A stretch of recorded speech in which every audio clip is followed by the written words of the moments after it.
Une mise à jour très attendue sur le marché du travail américain est prévue le vendredi 4 décembre. Analysons les événements clés dans ce calendrier économique. Je suis Sinead McLaughlin. Les commandes à l'industrie allemande pour octobre ouvrent ce calendrier à 7 heures du matin.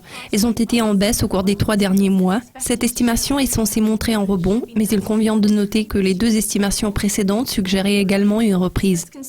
La Suisse doit publier son indice des prix à la consommation pour novembre à 8h15. L'IPC annuel est resté à un très bas niveau de moins 1,4% au cours des 3 derniers mois, mais l'inflation mensuelle a légèrement progressé car la faiblesse du franc suisse a rendu les importations plus chères.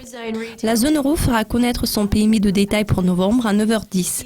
L'indice a chuté à son plus bas sur 4 mois en octobre car les ventes au détail plus élevées en Allemagne et en France ont été partiellement inversées par une baisse en Italie.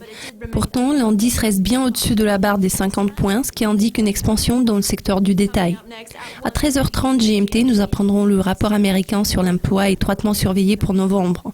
Le taux de chômage a reculé à son plus haut sur 8 ans en octobre en soutenant massivement le projet de la Fed de relever les taux d'intérêt en décembre.